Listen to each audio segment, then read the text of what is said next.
নমস্কার।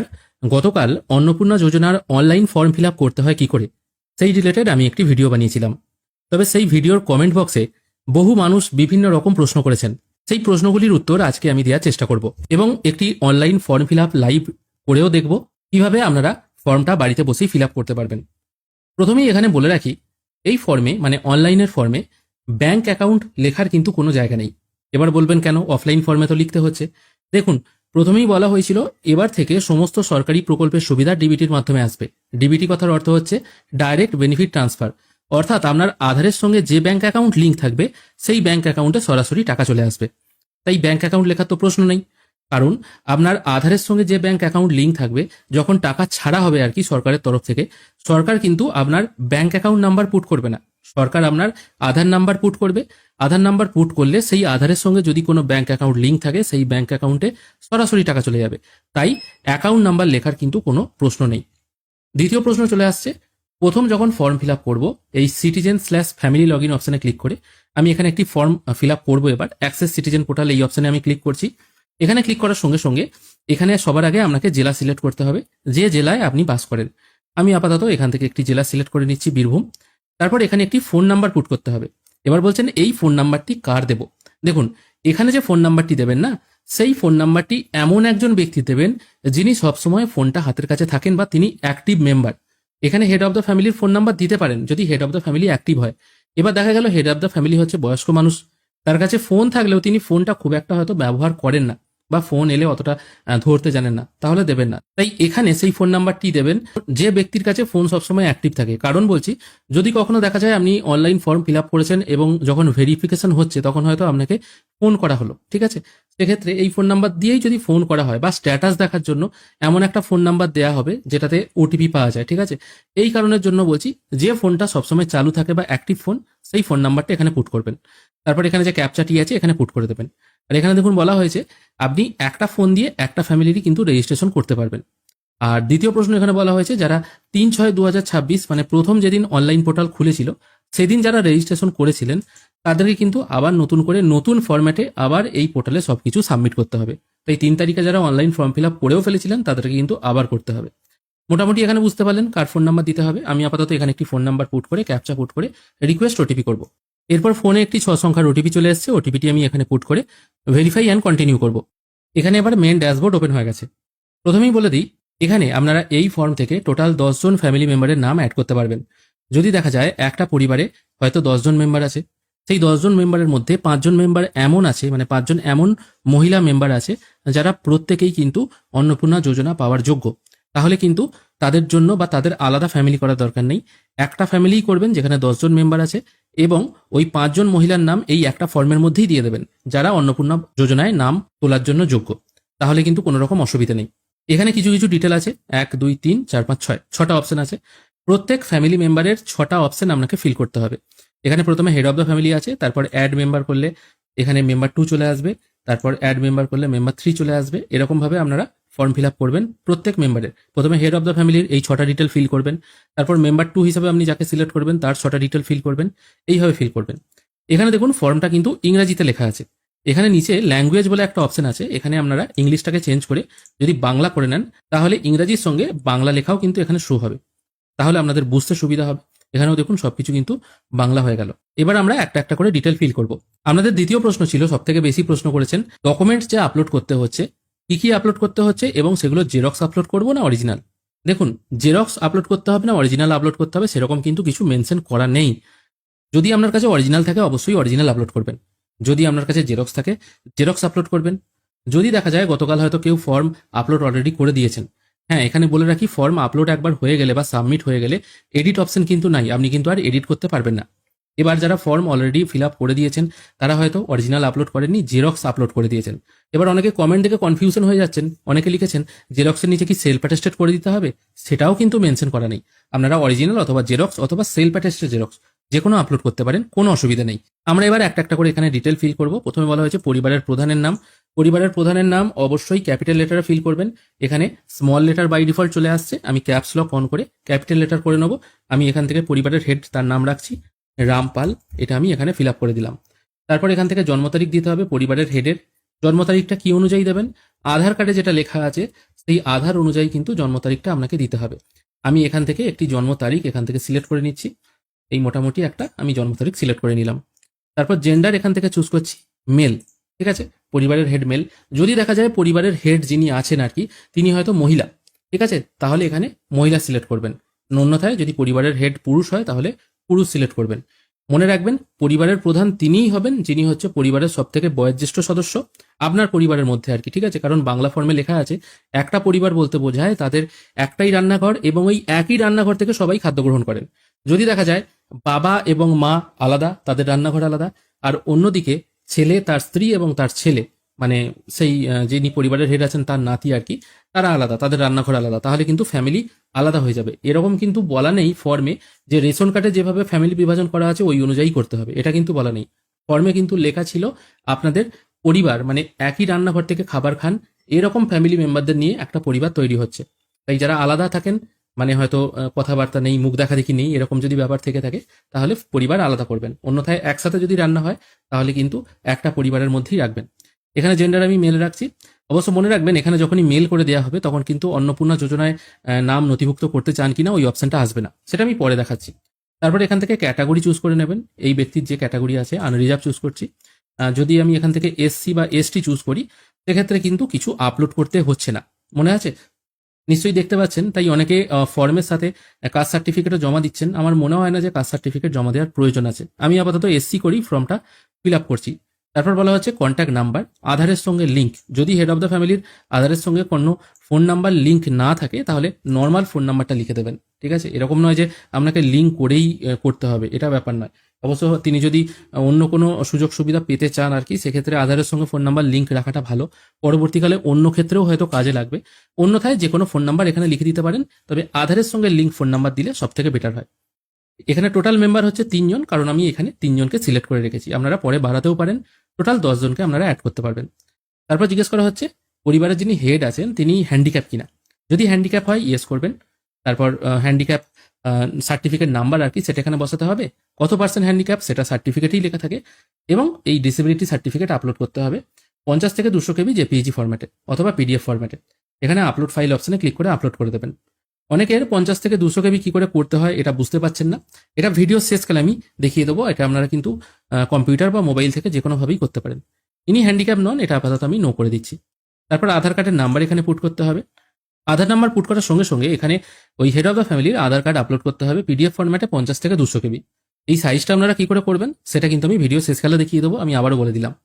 এটা documents upload করে দেওয়ার পর আপনার হেড অফ দ্য ফ্যামিলি বা এই যে টোটাল পরিবারটা আছে তাদের টোটাল অ্যাড্রেস ডিটেল এখানে ফিল করতে হবে।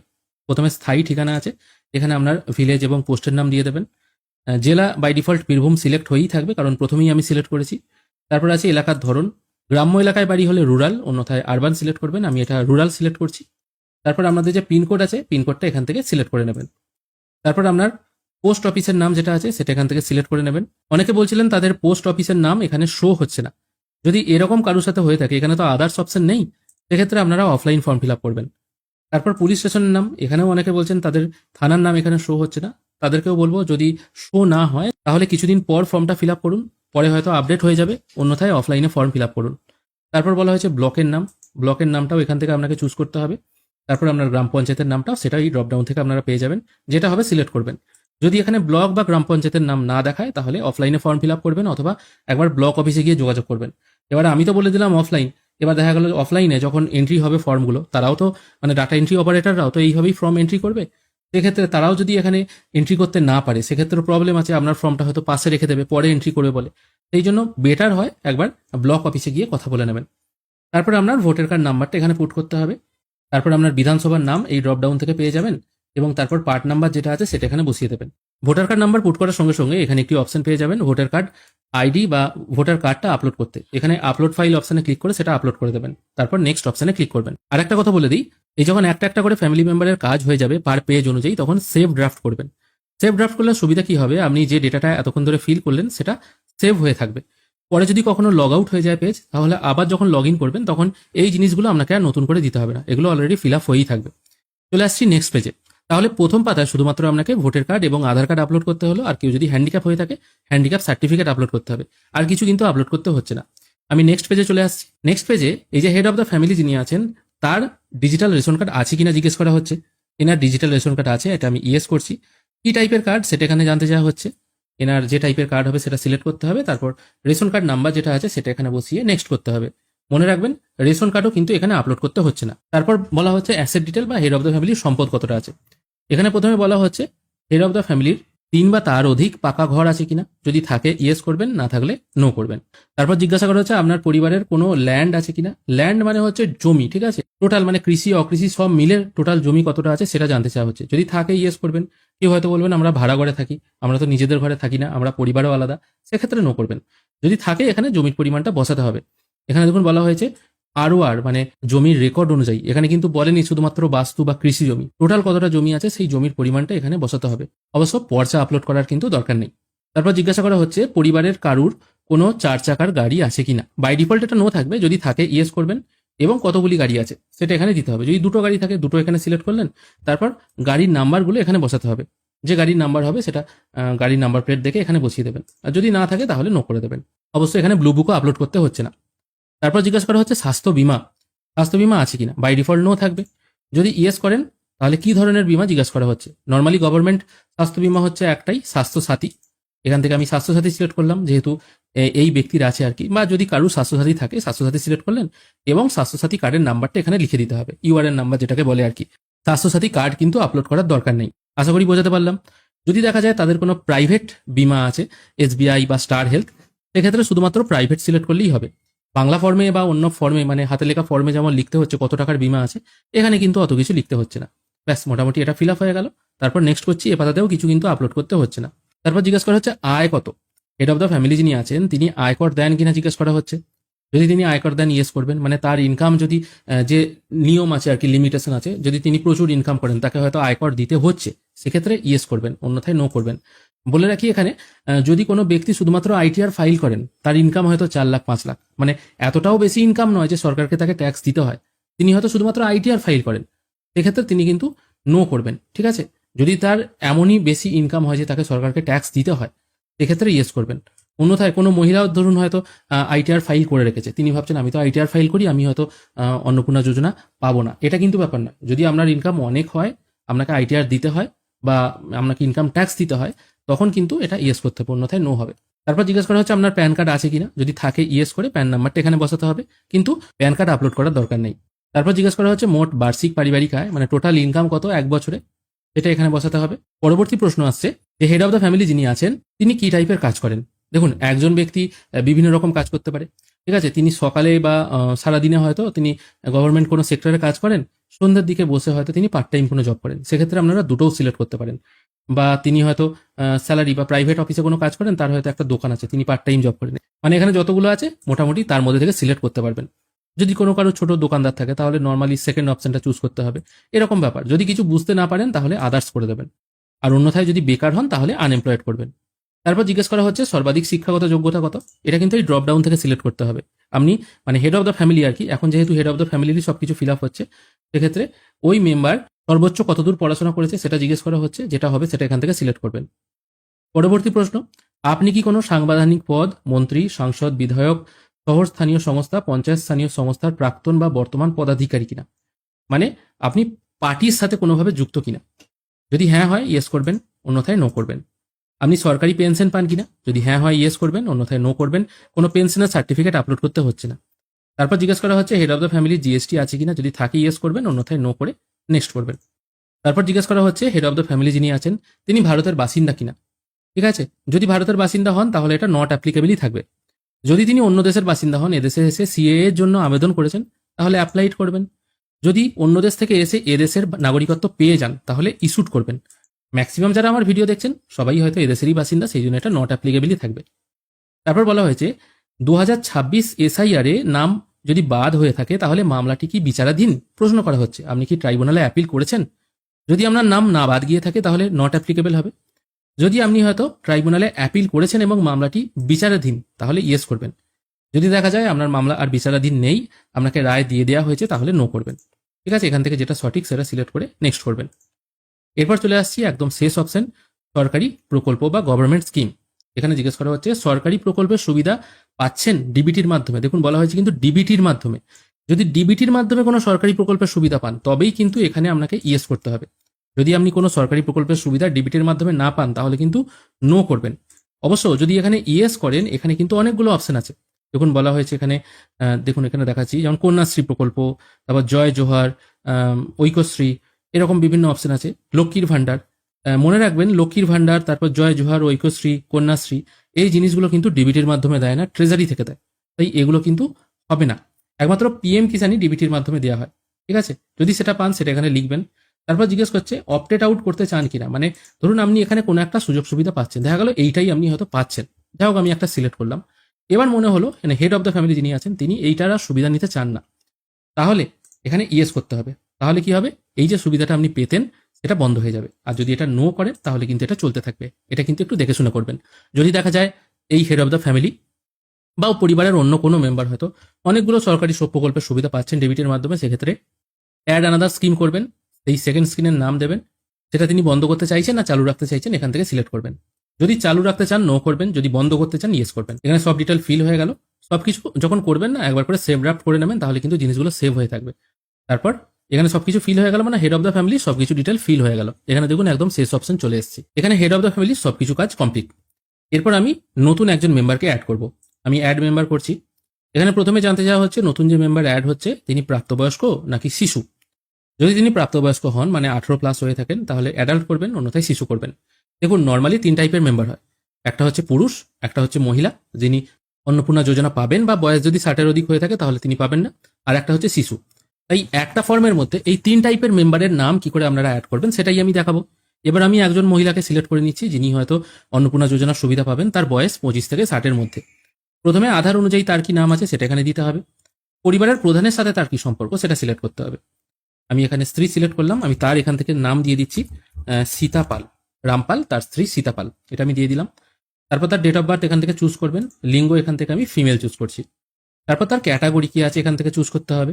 মানে ক্যাটাগরির ব্যাপারটা কি, দেখুন আপনার যে পরিবারে বিয়ে হয়েছে সেই পরিবারের ক্যাটাগরি তো আপনার হবে না। দেখা গেল কোনো এসসি মহিলার হয়তো বিবাহ হয়েছে কোনো জেনারেল কাস্ট পরিবারে, ঠিক আছে, তার মানে তিনি যে জেনারেল কাস্ট পরিবারে বিয়ে হলেন তিনি কিন্তু জেনারেল হয়ে গেলেন না, তিনি কিন্তু বাই বার্থ মানে তার বাবা মায়ের সূত্রে তিনি কিন্তু এসসি রইলেন। ঠিক আছে, সেক্ষেত্রে আপনাকে এখানে এসসি চুজ করতে হবে, মানে আপনার যে কাস্ট হবে সেটাই চুজ করবেন। তারপর আধারের সঙ্গে ফোন নাম্বারটা এখানে পুট করতে হবে। তারপর সেই ব্যক্তি মানে এই যে মেম্বার 2 হচ্ছে আর কি, সেই মেম্বার 2 হ্যান্ডিক্যাপ কিনা সেটা জিজ্ঞেস করা হচ্ছে। যদি হ্যাঁ হয় ইয়েস করবেন, ঠিক হেড অফ দ্য ফ্যামিলির মতো তার ডিটেলও এখানে ফিল করতে হবে, অন্যথায় নো করবেন। তারপর আধার কার্ডের বিবরণ এখানে জানতে চাওয়া হচ্ছে, আধার নাম্বারটা এখানে পুট করতে হবে।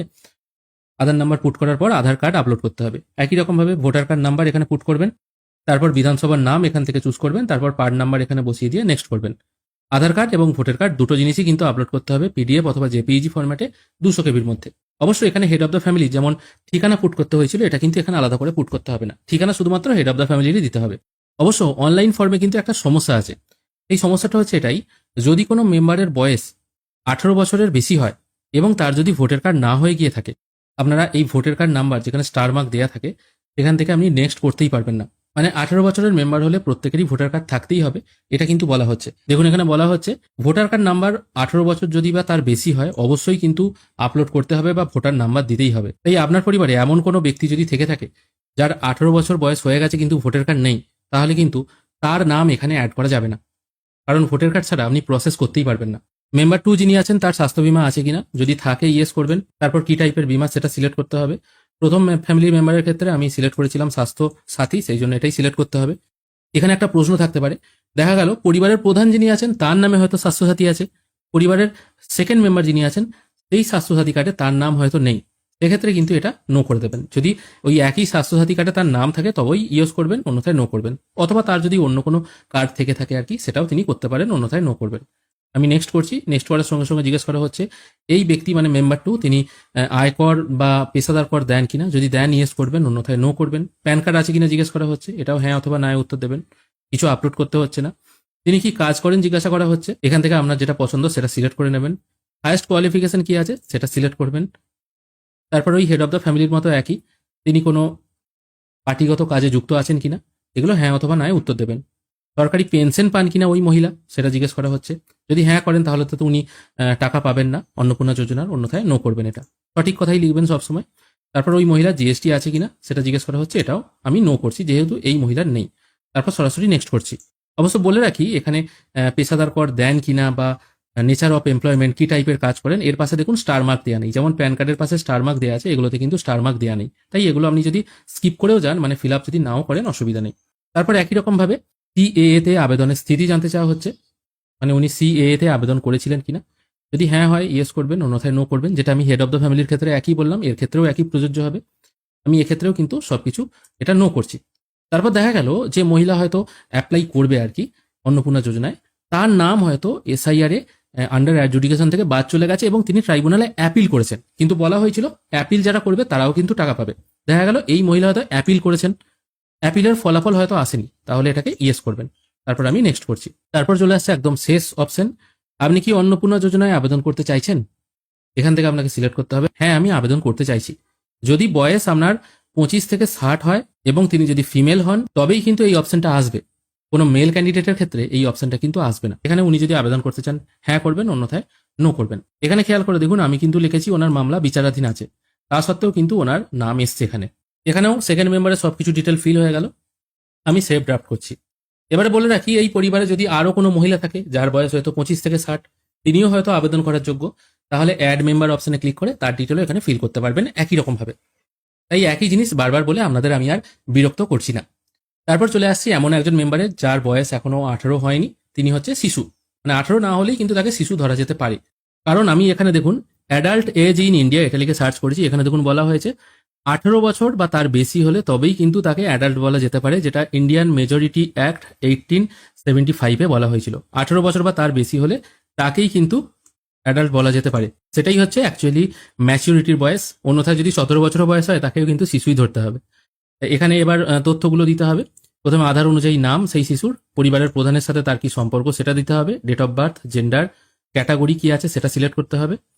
আধারের সঙ্গে লিঙ্ক ফোন নাম্বার দিতে হবে, যদি না থাকে ওই শিশুর ফোন তাহলে দেওয়ার দরকার নেই, কারণ এখানে স্টার মার্ক দেওয়া নেই।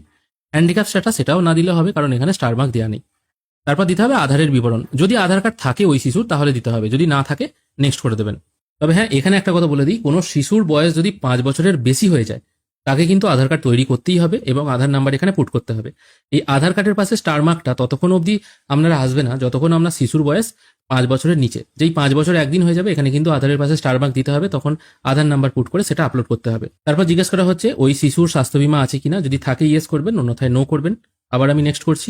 ওই শিশুর কোনো ইনকাম বা প্রফেশন নেই, সেই জন্য এখানে সবকিছু ইনঅ্যাক্টিভ আছে। আবার আমি নেক্সট করছি। যেহেতু এই একজন শিশু, সে সিএএ বা ট্রাইব্যুনাল কোনোটাতেই অ্যাপ্লাই করছে না, এগুলো আপাতত কিছু ফিল করার দরকার নেই। আবার নেক্সট করছি। তারপর দেখা যাচ্ছে সেই শিশু কোনো ডিবিটির মাধ্যমে সুবিধা পাচ্ছে কিনা, যেহেতু সে শিশু সে আর কি পাবে, যদি পায় তাহলে ইয়েস করতে হবে একই রকম ভাবে, অন্যথায় নো করে আবার নেক্সট করবেন। তারপর জিজ্ঞেস করা হচ্ছে ওই শিশু যদি পড়াশোনা করে আর কি কোন ক্লাসে পড়ে, যদি যে ক্লাসে পড়ে আর কি সেটা সিলেক্ট করবেন। তারপর বিদ্যালয়ের নাম এবং কি টাইপের বিদ্যালয়, প্রাইভেট না সরকারি, সেটা এখান থেকে সিলেক্ট করতে হবে। যেটা হবে সেটা সিলেক্ট করবেন। তারপর জিজ্ঞেস করা হচ্ছে ওই শিশুর টিকাদান হয়েছে কিনা, যদি হয়ে থাকে ইয়েস করবেন, অন্যথায় নো করবেন। অবশ্যই এখানে পোলিও বই কিন্তু আপলোড করতে হচ্ছে না। তারপর আবার সেভ ড্রাফট করবেন। ব্যাস, মোটামুটি সব ডিটেল কিন্তু এখানে ফিল হয়ে গেল। এরপর যদি আরো মেম্বার হয় সেই মেম্বারদের নাম আপনারা অ্যাড করতে পারবেন। এখানে সব কিছু ডিটেল ফিল হয়ে যাওয়ার পর ডিক্লারেশন অ্যান্ড কনসেন্ট এই অপশনে ক্লিক করবেন। এখানে দেখুন একটি ঘোষণাপত্র বলা হচ্ছে, যেখানে বলা হচ্ছে আপনি যেগুলো বলছেন বা আপলোড করেছেন কোনো শর্ত আপনি বাদ দেননি। যদি কিছু ভুল বা মিথ্যা প্রমাণিত হয় তাহলে সামাজিক সুরক্ষা সুবিধাসমূহ বন্ধ করে দেওয়া হবে।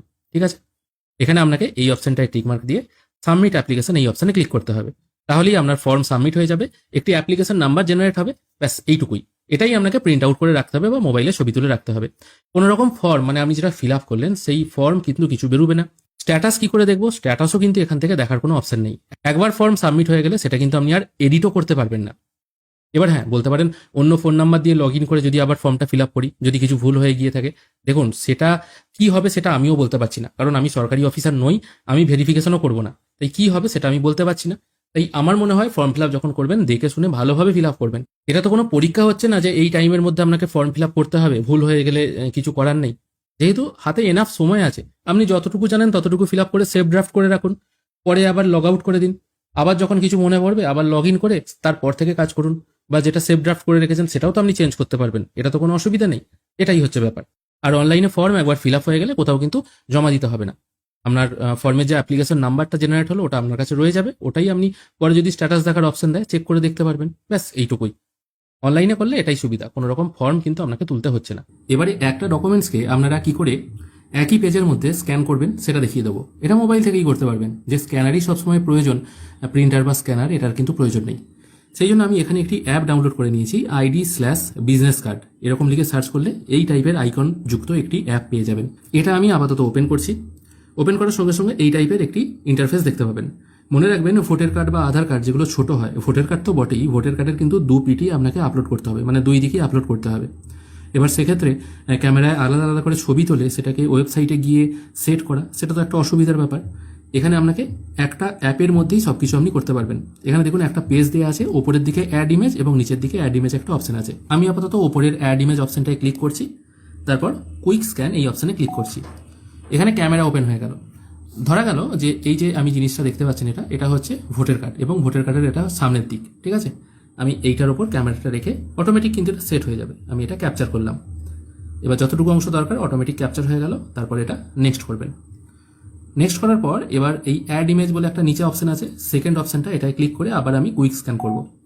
এরপর আমি পেজটাকে উল্টে নিচ্ছি। এবার পেছন দিক যেটা আছে সেটাও স্ক্যান করতে হবে। এটাও আমি ক্যাপচার করে নিচ্ছি। ঠিক যতটুকু অংশ দরকার না ততটুকু অংশই এখানে ক্যাপচার হয়ে যাবে এবং সুন্দরভাবে হয়ে যাবে। এরপর আমি নেক্সট করছি। এখানে দেখুন দুটো ক্যাপচার হয়ে গেল। এবার ইমেজ সাইজ আপনি এখান থেকে ছোট বড় করতে পারবেন। তারপর ইমেজ স্পেস, মানে দুটো ছবির মধ্যে যে গ্যাপিং আছে এইটাও আপনি ছোট বড় করতে পারবেন। ব্যাস এইটুকুই। আমি এই দুটো মোটামুটি একটুখানি অ্যাডজাস্ট করে নিয়ে সেভ অ্যাজ পিডিএফ করছি। দেখুন এটা পিডিএফটা রেডি হয়ে গেল এবং 200 কেবির মধ্যেই কিন্তু চলে গেল। যদি দেখা যায় যে সাইজ বড় হয়ে গেছে তাহলে আপনারা একটু ইমেজের সাইজটাকে ছোট করে নেবেন, তাহলে দেখবেন 200 কেবির মধ্যে চলে আসবে। এটা A4 পেজে, একটা পেজের মধ্যেই দুটো চলে এলো। আবারও বলছি, যদি দেখেন যে ছবির সাইজ বড় হয়ে যাচ্ছে তাহলে কিন্তু ছবির সাইজ দুটো একটু ছোট করে নেবেন, তাহলেই হয়ে যাবে। এবার এখান থেকে আপনারা এটা শেয়ারও করতে পারবেন, ডাউনলোডও করতে পারবেন। আমি আপাতত ডাউনলোড করছি। এখানে খেয়াল করে দেখুন এটা হচ্ছে সেই ইমেজ, ওপরের দিক এবং নিচের দিক একটা পেজের মধ্যেই চলে এলো। কোনো রকম স্ক্যানার, প্রিন্টার কিচ্ছু দরকার নেই, মোবাইল থেকেই কিন্তু খুব সহজে হয়ে যায় এবং 200 কেবির মধ্যেই হয়ে যাবে। এইভাবেই আপনারা খুব সহজে অন্নপূর্ণা যোজনার জন্য বা যে কোনো ফর্ম ফিল আপের জন্য যে কোনো ডকুমেন্টসের বোথ সাইড কিন্তু এইভাবে স্ক্যান করতে পারবেন পিডিএফ ফরম্যাটে। আজকের ভিডিও এখানেই শেষ করছি। ভিডিও যদি ভালো লেগে থাকে অবশ্যই একটি লাইক করবেন। ভিডিও দেখার জন্য অসংখ্য ধন্যবাদ। ভালো থাকবেন।